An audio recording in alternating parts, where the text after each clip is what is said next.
Man, good afternoon. And before we get started, I just want to thank everybody. I want to thank everybody for your comments. Whether we agree, disagree, doesn't matter. I'm really glad that you guys responded. And one of the promises that I have is that if you guys leave questions or comments on my page, I'm going to answer them.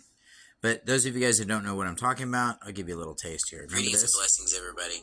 You know, there's been a lot of talk about right to travel, and those of you guys that have been, I don't know, paying attention, you might have seen this judge, and you know what, I'm not going to mention his name, but I'm going to tell you I really like this guy, and I don't say this very often about judges, I really don't, but I think he has a genuine need to, or a genuine interest in educating the public and helping the public, and this is a scenario where somebody's walked in, and somebody's gave them a bunch of... These are some of the comments that came in, and I'm just going to share some of these with you. Old Joe here, it says that he's talking about the corporate rules only. Our 1776 Republic states Constitution defines the law exactly. Well, the problem is that lots of things have changed since 1776. And man, a lot of things have changed since 1976 for that matter.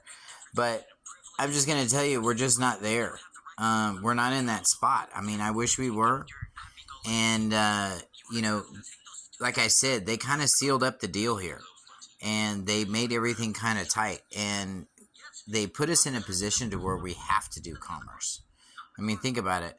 You know, years ago when cars first came out, they would run on anything.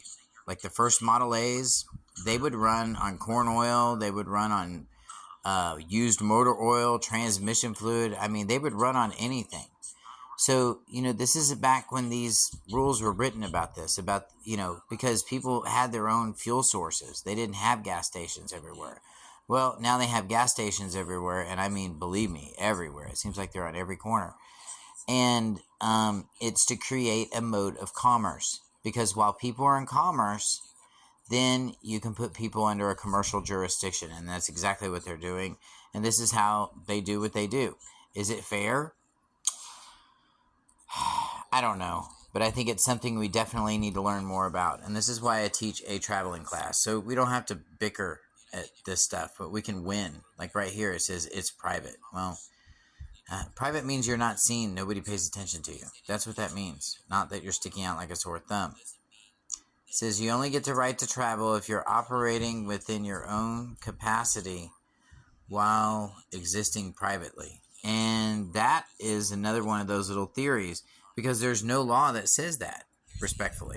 Okay? So not trying to hurt your feelings or anything like that. I mean, just for healthy conversation. Now, look at all these landmark cases.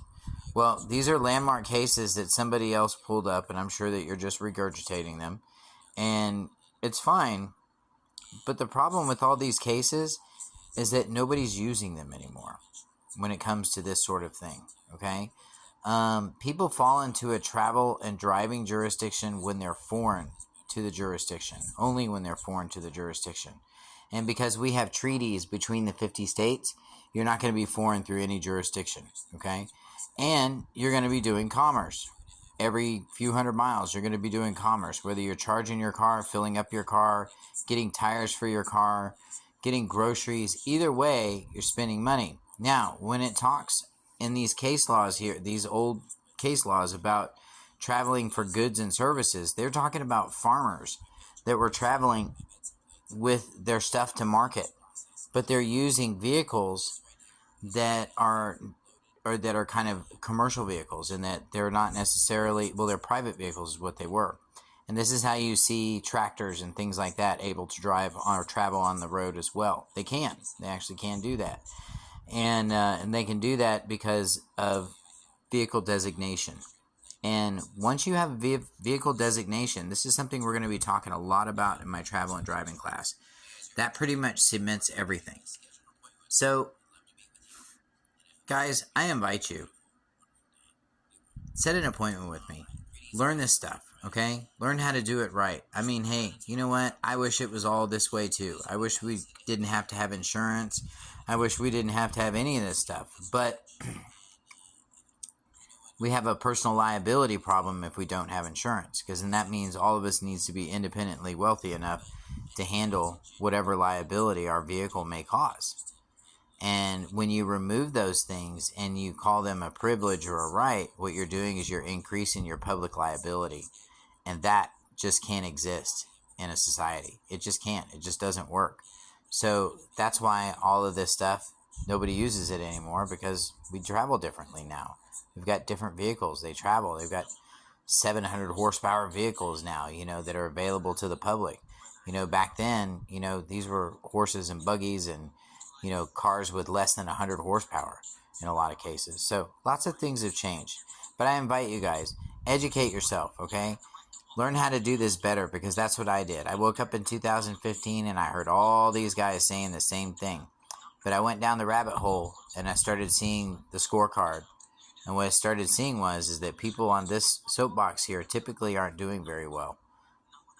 And I want everybody to do well. I want everybody to be blessed. And I want each and every one of you to know that I appreciate your comments, and I hope to see more of them.